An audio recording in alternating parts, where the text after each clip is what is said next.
E aí, tudo bem? Seja muito bem-vindo a mais um Reflexões e Podcast. E você já percebeu que o episódio de hoje está romântico, não é? Pois é, porque é um especial Dia dos Namorados. E é claro, a gente vai olhar aqui e fazer toda uma análise do ponto de vista do direito e também da economia. Tema de hoje, Dia dos Namorados. Por que os casais falam de amor, mas não falam de dinheiro? E nesse episódio nós vamos analisar por que os brasileiros continuam acreditando no amor a ponto de movimentar bilhões de reais todos os anos no Dia dos Namorados. Além disso, quanto o Dia dos Namorados movimenta aí na economia brasileira, quantos empregos gera e quanto os casais pretendem gastar com presentes este ano. Pois é, o que é também um contrato de namoro e por que cada vez mais casais estão procurando essa ferramenta. O contrato de namoro realmente funciona ou é apenas um pedaço de papel? Como proteger patrimônio, herança, imóveis, empresas e investimento sem transformar o relacionamento em uma negociação? O que é planejamento matrimonial? E por que essa conversa deveria acontecer antes do casamento, da união estável ou da compra do primeiro imóvel? Além disso, quem realmente precisa fazer pacto antinupcial, hein? E quais são os erros mais comuns cometidos pelos casais? E se você ainda não entendeu, a gente vai falar ainda quanto custa fazer um planejamento matrimonial e quanto pode custar não fazer. Além disso, você também vai acompanhar como proteger filhos de relacionamentos anteriores sem criar conflitos na nova família. E aí, tá interessante, hein? É um episódio realmente aí muito completo e você ainda vai acompanhar o que são famílias mosaico e por que elas estão se tornando cada vez mais comuns no Brasil. Como continuar sendo família mesmo quando o relacionamento amoroso termina e por que o pai e a mãe continuam sendo pai e mãe para sempre, independentemente do estado civil. O que os altos índices de violência doméstica, feminicídio e conflitos familiares revelam sobre a forma como estamos lidando com o fim dos relacionamentos. Será que uma das maiores provas de amor não é apenas encontrar alguém para compartilhar a vida, mas também construir segurança, respeito e proteção para a família que nós estamos aqui começando e que estamos formando? Você sabe que eu sou advogada de família e sucessão, né? Já te contei isso, mas olha, o que eu observo, e não adianta, mesmo que a pessoa passe por 1, 2, 3 divórcios, fica claro uma coisa pra mim, viu? O brasileiro continua sim acreditando no amor. Inclusive os números desse ano aí que vão movimentar a economia deixam tudo isso muito claro. Por quê? Porque segundo a Confederação Nacional do Comércio, a movimentação aqui em dinheiro vai ser de quase aí 3 bilhões de reais. E para você ter uma ideia e a título de comparação, o crescimento real é de 2,5% em relação ao ano passado, ou seja, houve um crescimento, não é? E também, se isso realmente for confirmado, vai ser o maior resultado desde 2018. Mas me responde o seguinte, quanto é que você está planejando aí gastar nesse presente do Dia dos Namorados, hein? Você já pensou nisso? Você é o tipo de pessoa que gosta ali de investir naquele presente bem bonitão mesmo? Ou você dá uma lembrancinha? Ou quem sabe ali uma prova de amor realmente, um jantarzinho? Nossa, olha que especial! Quando a gente fala aqui de economia, é interessante dizer também que essa pesquisa da Confederação Nacional aí do Comércio mostra que as pessoas estão dispostas a guardar, em média aí, ou melhor, guardar não, gastar, né? Gastar em média R$264. E aí, é muito pra você? O que você achou? Responde pra mim aqui nos comentários. É muito, não é? Ou não? Ah, a mulherada talvez vai dizer assim... O quê? Muito? Eu valho muito mais, não é? Mas olha, uma coisa não tem nada a ver com a outra, não. Às vezes, realmente, ali para aquele bolso, R$264, com certeza, já é um valor considerável e uma lembrança muito especial para você. É uma prova também de carinho, não é? Além também dos atos de serviços e tantas outras formas da gente demonstrar o amor verdadeiro. E olha só, esse movimento não fica só nas lojas, não. Datas como o Dia das Mães, Dia dos Namorados, Copa Copa do Mundo devem ajudar aí a sustentar cerca de 600 mil contratos temporários no segundo trimestre de 2026, segundo levantamentos sobre trabalho temporário nesse período, viu? Mas aqui vai uma pergunta, uma outra aqui pra você, porque a gente vai conversando, pensando e refletindo juntos, né? Se o amor realmente movimenta aí bilhões, por que as pessoas estão com dificuldade de falar de dinheiro, de patrimônio, de regime de bens, de herança, de planejamento familiar? Portanto, se você namora, está noivo, é casado, vive aí em uma união estável, tem filhos, tem filhas, pretende construir uma família um dia, esse episódio com certeza é pra você. E olha só, vamos falar sobre contrato de namoro? Olha, tem gente que acha romântico, viu? E outras pessoas pensam, não, isso aqui é uma forma de planejamento. E tem gente dizendo que não precisa. Qual que é a sua opinião aí sobre contrato de namoro? Você já fez? Você faria? Já acompanhou de perto alguém que fez assim? Tem história pra contar? Conta pra gente aqui nos comentários. Olha, nos últimos anos, o contrato de namoro, inclusive, deixou de ser aí uma curiosidade jurídica. E ele passou a aparecer cada vez mais nas conversas e também no relacionamento. Na TV, então, gente, nem se fala, né? Principalmente quando o assunto é patrimônio e união estável. E segundo dados divulgados por entidades cartorárias ali sobre esse tema, aí eles revelam o seguinte, olha só, os cartórios brasileiros registraram 191 contratos de namoro em 2024 e esse é o maior número da série histórica. Foi um crescimento de 50% em relação ao ano anterior, que foi o ano de 2023. Ou seja, em 2025 já havia aqui 71 registros até o mês de junho, segundo esse levantamento aí divulgado pelos cartórios, viu? Então a gente observa que há realmente ali um crescimento. Mas será que vale realmente a pena fazer um contrato de namoro? E aí você pode me perguntar o seguinte, mas e aí, Ana, nós não temos ali dados mais recentes? Não temos, tá? Infelizmente, esses são os dados mais recentes. Mas a pergunta que eu quero fazer aqui é a seguinte, esse contrato corresponde à realidade do casal? Olha, quando esse documento é feito realmente com seriedade, né, seguindo todas as orientações jurídicas adequadas, ele pode ser útil, sim, para evitar conflitos, reduzir a insegurança patrimonial e deixar registrada a intenção das partes, viu? Mas quando ele é usado aqui apenas para tentar esconder uma união estável, que já existe, porque tem gente que usa dessa forma, viu? Eu tenho todas as características aqui da união estável, mas sabe o que eu vou fazer? Para realmente essa outra pessoa que não tem direitos, eu vou usar aqui um contrato de namoro, sendo que o contrato de namoro realmente não é para isso. E aí vai ensejar em um outro problema, viu? Por isso, realmente, se trata mesmo de um namoro, então sim, é o contrato de namoro. Se trata ali de uma união estável, aí realmente esse não é o melhor instrumento, né? Inclusive tem podcast aqui falando exatamente sobre isso. Tem episódios aqui interessantíssimos pra você e você pode acompanhar também, tá? Mas realmente não tem como ele produzir aí os efeitos esperados se as características desse relacionamento não são de namoro, mas sim de união estável, viu? Então fica realmente aqui a ressalva para você. No fundo, aqui o contrato de namoro realmente, ele revela uma mudança cultural muito importante. Os casais estão percebendo que falar de amor também envolve falar de dinheiro, de patrimônio, de expectativas de futuro.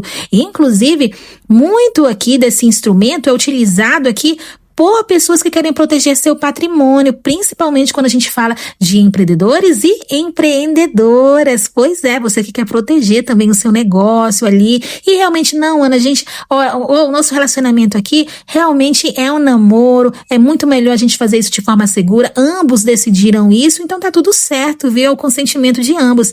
E isso não precisa ser visto aí como falta de romantismo, não.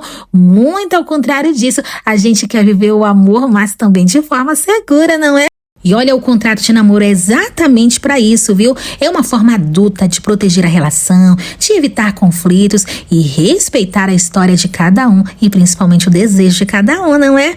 Mas olha, vamos falar agora sobre planejamento matrimonial? Pois é, a gente falou de namoro, mas e você que está pensando aí realmente em casar, está noivo, está noiva? E aí, o que eu faço para realmente me proteger, entrar nesse relacionamento de forma segura? Principalmente porque a gente sabe que existem altos índices de divórcio aqui no Brasil, infelizmente é uma realidade, tá, gente? Isso aqui são dados, tá? Então, assim, é uma realidade, sabemos que existe, principalmente a pessoa que já passou por um divórcio e esse divórcio realmente não foi fácil. É realmente um público aqui que, quando casar novamente, com certeza vai levar em consideração o pacto antinupcial. E o que é o pacto antinupcial, afinal de contas, hein? É uma escritura pública feita antes do casamento e nessa escritura pública vai ser definido o regime de bens que vocês vão casar. Então é interessante aqui buscar realmente uma advogada especialista em direito de família para analisar o caso de vocês, entender o que cada um espera desse pacto antinupcial e aí sim redigir uma escritura realmente que esteja alinhada àquilo que vocês esperam. E olha, além do regime de bens, também estabelece aqui as regras em relação ao patrimônio. Entre os futuros cônjuges, ele é obrigatório quando o casal escolhe um regime diferente da comunhão parcial de bens, que é hoje o regime legal aplicado quando nada é definido de forma diferente. Portanto, se você hoje for se casar e você for até o cartório, em regra, vai ter ali o regime realmente da comunhão parcial de bens. Pois é, esse é o regime que vigora hoje no Brasil. Mas se você quer um regime diferente desse, aí sim é interessante e é o que a gente busca, inclusive, realmente um regime de bens que esteja alinhado àquilo que vocês dois esperam desse casamento, tá? E aí você busca uma advogada realmente de confiança para resolver para você, fazer toda essa análise e tudo, para que tudo seja feito de forma muito segura.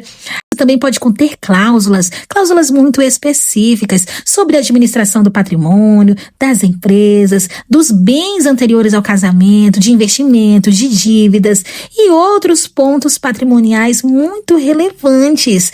Na prática, serve para quê? Para organizar as regras do casamento antes que exista aí um conflito.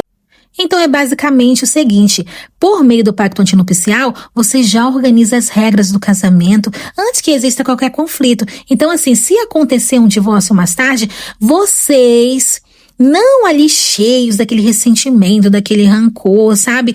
Por quê? Porque vocês realmente já entenderam que se isso acontecesse, vocês já estabeleceram todas as regras aqui do jogo. O que vai acontecer com o patrimônio? Como vai acontecer o divórcio? Além disso, o que a gente está falando aqui? A gente está falando de construir uma vida juntos, mas também vamos deixar combinado como o patrimônio vai ser administrado. Olha só, pensando inclusive nos filhos que vocês vão ter ou quem sabe nos filhos que vocês já têm. E a gente sabe que essa realmente é uma realidade. Muitas vezes você já veio de um divórcio ou você veio também de um relacionamento e você já tem filhos de outro relacionamento e você quer garantir ali que seus filhos realmente tenham ali, recebam, né? E durante a sua vida ainda que eles possam usufruir do patrimônio que você construiu e que você ainda planeja construir. E um instrumento muito interessante para esses casos é o pacto antinupcial. Além disso, se você quiser saber mais sobre isso, você gosta de ler, sabe? Dá uma passadinha ali no blog anabezerraadvogada.cliqueaqui.org e ali nós temos realmente artigos especiais sobre pacto antinupcial, além também de inventário, herança, entre outros temas relevantes para você, viu? E olha, a gente também precisa ressaltar aqui que o relacionamento pode mudar, não é? Então o tempo passou e vocês entenderam que o melhor realmente é cada um seguir a sua vida. No entanto, vocês tiveram filhos juntos e aí vai ser sempre um vínculo que ambos vão carregar. Então, durante muito tempo, a imagem tradicional aqui da família era composta pelo pai, pela mãe e pelos filhos vivendo sob o mesmo teto. Mas hoje a realidade é muito diversa, gente. Você sabe disso, se acompanha. Segundo o censo aí de 2022 do Instituto Brasileiro de Geografia e Estatística, mais conhecido como IBGE, pela primeira vez na história, menos da metade das famílias brasileiras são formadas por casais com filhos. Olha que dado interessante. Portanto, o Brasil registra um crescimento de famílias chamadas de famílias monoparentais. Você está acompanhando aí? Pois é, gente, você tem que acompanhar e ficar por dentro, viu? Quem são as famílias monoparentais? São esses casais aí sem filhos, pessoas morando sozinhas e famílias que são recompostas. Eu já tenho um filho de um outro casamento, me junto aqui com uma outra pessoa que também tem filhos de outros casamentos, né? Ou de outro casamento. E é nesse contexto que nascem as famílias mosaico, que são também aí uma realidade do contexto em que estamos vivendo. Famílias mosaico são aquelas formadas a partir de novos relacionamentos, em que um ou ambos os parceiros trazem filhos de uniões anteriores. Acho que você já deve ter passado ali por uma família mosaico, já acompanhou, quem sabe a sua realidade hoje. Então a gente está falando aqui de experiências, de vínculos que já existiam antes, e nós vamos juntar aqui essa grande família. Pois é, essas são as famílias mosaico. E essa realidade, inclusive, está cada vez mais presente aqui no Brasil. Dados do IBGE ainda mostram que os casamentos em que pelo menos um dos cônjuges é divorciado passaram de 12,9%. Isso lá em 2023, que é realmente o dado mais recente que a gente tem em relação a esse tema. Então foi de 12,9% e na prática, traduzindo aqui, nós passamos de quase 13%, para ficar mais claro, né? Em vez da gente dizer que 12,9%, nós passamos de 13% em 2023, de quase 13%, para 31%, aí pouco mais de 31% em 2023. Olha como cresceu. Sabe o que isso quer dizer na prática? Que 1 em cada 3 casamentos já nasce dentro de uma nova lógica de família recomposta. E agora você já sabe o nome. Família recomposta? Não, a gente chama assim, famílias mosaico. E isso nos leva a uma reflexão muito importante, porque quando um relacionamento termina, a família realmente não desaparece. Tem gente que age como se ela tivesse desaparecido, né? Mas não desapareceu, não. E na verdade a gente tem que aprender a lidar com essa nova realidade. O relacionamento romântico ali pode ter terminado, mas o amor que existe dentro da família, esse deve continuar. Na prática, o casamento pode acabar, a união estável pode terminar, o namoro pode não seguir adiante, mas os filhos continuam existindo e também o respeito entre os parceiros deve continuar. A história construída ali continua existindo, não tem como a gente apagar isso não, isso é realmente também uma realidade. Os laços familiares continuam existindo e talvez essa seja uma das maiores lições que nós precisamos aprender como sociedade. Não tem como a gente ficar confundindo aqui o fim de um relacionamento amoroso com o fim de todas as responsabilidades afetivas e familiares que advêm desse vínculo que foi criado. Portanto, um ex-marido pode deixar de ser marido, né? A gente sabe, legalmente pode deixar de ser marido, pode, mas pai e mãe continuam sendo pai e mãe para sempre. Portanto, a criança não se divorcia dos pais. É sempre bom a gente lembrar, né? A criança não se divorcia dos pais. Por isso, quando existe separação, o foco não deve ser aqui quem venceu, quem foi que perdeu? Não, gente. O foco aqui é a configuração dessa família que pode mudar, a casa pode mudar, mas a família, essa deve sim permanecer. E se de fato a gente compreender essa questão tão relevante, com certeza a gente vai conseguir aí construir separações menos traumáticas, famílias mais saudáveis e um futuro melhor para as próximas gerações. Nós estamos falando de uma geração menos traumatizada, porque a gente sabe que o casamento pode terminar, mas o amor, o respeito, os vínculos criados, esses sim devem permanecer. E essa é a pergunta que a gente sempre quer responder e que às vezes é muito difícil a gente responder. Como continuamos sendo família, mesmo sem continuarmos sendo um casal? Você já se deparou com esse questionamento aqui na sua vida em relação ao seu relacionamento que muitas vezes chegou ao fim? Mas você pensa, gente, e a família que a gente construiu? sem continuar aqui sendo um casal, será que dá para esse vínculo permanecer? Será que a minha família ainda pode permanecer forte? Olha, essa reflexão se torna ainda mais importante quando a gente olha para a realidade brasileira. Porque, inclusive, gente, não queria falar disso, mas é uma realidade também, a gente vai ter que falar, tá? O nosso país, o Brasil, registrou recorde de feminicídios em 2025. São mais de 1.500 mulheres assassinadas por causa do gênero. Além disso, milhões de brasileiras ainda relatam episódios de violência doméstica e familiar todos os anos. E essa pesquisa mostra que muitas dessas violências acontecem na presença de crianças e adolescentes. Poxa vida, a gente não queria falar disso, mas é um tema importantíssimo. Por isso, quando a gente fala de amor, a gente não está falando apenas de romance, nós estamos falando aqui de respeito, de responsabilidade, de proteção, falando da capacidade de encerrar relacionamento sem destruir a vida um do outro. Olha só esse outro dado também. Pela primeira vez, a guarda compartilhada tornou-se a modalidade mais adotada nas decisões judiciais envolvendo filhos menores, alcançando quase que 45% dos divórcios com crianças e adolescentes. Por que esse dado é tão importante? Porque quando há aí o divórcio, em regra, o filho ficava apenas com um, então só com o pai, só com a mãe, só com o responsável, só com o outro. E a gente sabe que o melhor interesse da criança deve prevalecer. E quem que estabelece isso? É o Estatuto da Criança e do Adolescente.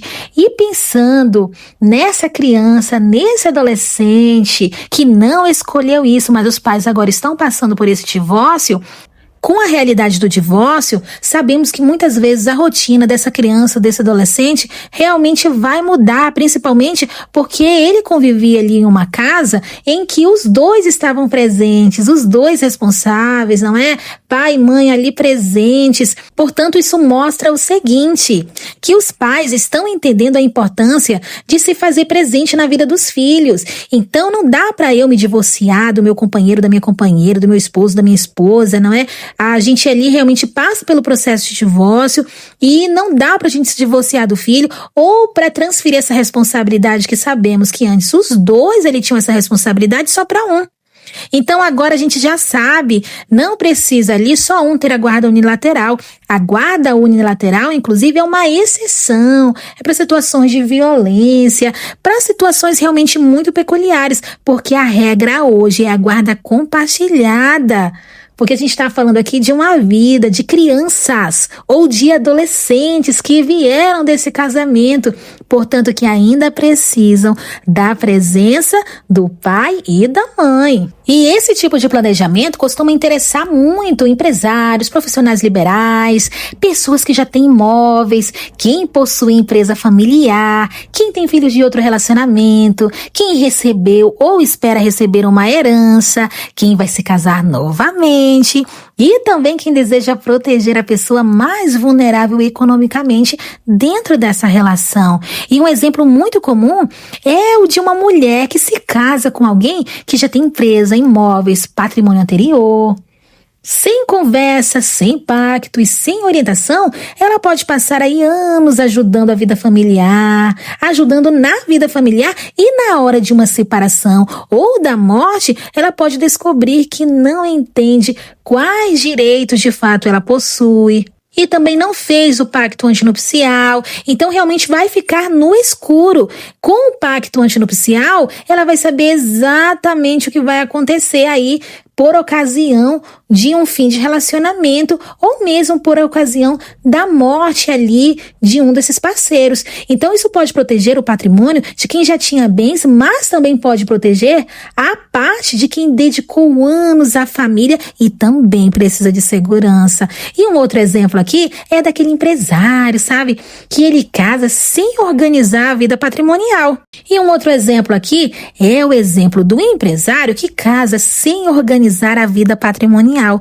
Anos depois, em caso de divórcio, a empresa pode ser discutida, avaliada, questionada e virar o centro de uma disputa longa, e quem sofre com isso, além da família, também ainda sobra para os empregados, não é? Então, um pacto bem feito pode evitar que a empresa familiar seja paralisada por causa ali de uma crise conjugal, por causa de um divórcio. E aqui entra outro ponto que merece atenção. O pacto antinupcial não serve apenas para separar esses bens. Ele pode ser usado para criar regras mais equilibradas para ambos os parceiros, para ambos que estão ali nesse relacionamento. Então ele pode estabelecer a separação total, a comunhão universal, a participação final nos aquestros, pois é, ou regras específicas dentro dos limites da lei. O objetivo aqui é adaptar esse casamento à realidade de cada casal.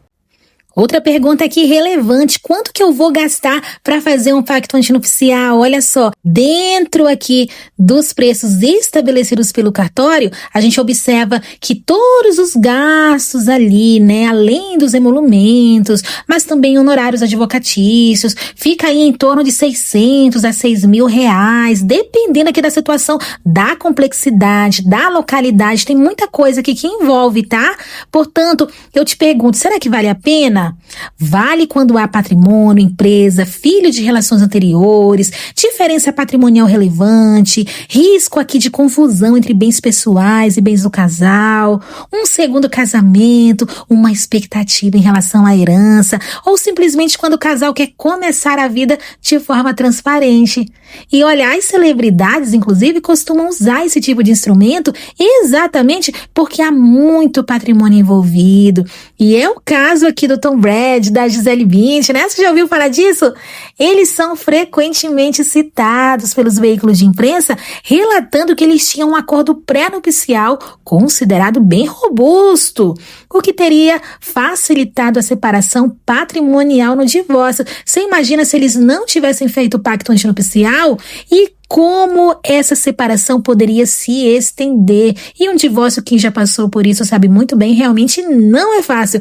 Portanto, ter um pacto antinupcial já ajuda bastante nesse momento a evitar muitos conflitos desnecessários. Um outro caso muito interessante é o caso de Jennifer Lopez, que se separou e tinha já um pacto ali antinupcial. Então, ouvindo isso, quem sabe você pense o seguinte: olha, só pessoas famosas realmente que fazem um pacto antinupcial? Não, é que como elas são famosas, a gente fica sabendo dos detalhes, não é da questão do divórcio, mas todas as pessoas podem fazer aí um pacto antinupcial, principalmente se tiver aí patrimônio, empresa, filhos de relações anteriores, uma diferença patrimonial muito relevante, um risco de confusão entre bens pessoais e bens do casal, um segundo casamento, uma expectativa em relação à herança, ou simplesmente se você quer começar uma nova vida com transparência. Então, a lição aqui não é copiar casos famosos, a lição aqui é entender que quando existem patrimônios, empresas, filhos, imóveis, investimentos ou diferença econômica entre as partes, deixar tudo para resolver depois pode custar muito mais caro. Portanto, o planejamento matrimonial é isso. A gente não sai aí prevendo o fim do amor e a gente quer que continue para sempre. Mas é evitar que, se a relação mudar, a família não vai ser destruída pela falta de regras. Porque em um momento em que vocês estavam bem, estavam com a cabeça no lugar, todas as regras foram estabelecidas. E aí, quando chega um momento realmente em que ambos decidem que não querem continuar juntos, nós vamos ter aí menos traumas em relação aos filhos, às partes envolvidas, e não vai ser aquele divórcio litigioso, realmente que se estende durante anos, porque as regras foram estabelecidas de forma muito clara e transparente. O amor romântico pode se transformar, mas o respeito, a responsabilidade com os filhos, a história que vocês construíram, com certeza deve permanecer. E regras claras ajudam justamente a preservar isso. E aí, você gostou do episódio de hoje? Chegamos ao final de mais um episódio do Reflexões e Podcast e eu quero saber sua opinião. Qual foi o ponto que mais chamou sua atenção? Você acredita mesmo que os casais brasileiros conversam o suficiente sobre dinheiro, patrimônio, herança e planejamento familiar? E me responde aqui o seguinte, sobre qual assunto você gostaria que eu falasse no próximo episódio? Meu nome é Ana Bezerra, sou advogada, jornalista e especialista em direito de família e sucessões. O meu propósito é ajudar famílias a compreenderem melhor seus direitos, tomarem decisões mais seguras e evitarem conflitos que podem ser prevenidos com informação de qualidade. Portanto, se você gosta desse tipo de conteúdo, eu te convido também a acompanhar os outros canais desse projeto. E se você gosta de ler, nós temos um blog jurídico, não só do ponto de vista jurídico, mas a gente fala realmente sobre vida real. Então temos artigos como inventário, herança, união estável, guarda, pensão alimentícia, planejamento sucessório e outros temas do direito de família. Onde você encontra isso? Ana Bezerra, advogada.cliqueaqui.org. Temos também o Reflexões e Podcast que você já está ouvindo, então acompanha com a gente também. Você pode ouvir pelo Spotify, mas também pelo YouTube. Compartilhe esse episódio e lembre-se, conhecer seus direitos não serve apenas para resolver os problemas, mas também para evitar, e é isso que a gente quer, não é? Informação gera segurança, planejamento gera tranquilidade e famílias bem orientadas constroem futuros mais seguros. Muito obrigada pela sua companhia e até o próximo episódio. Um grande abraço!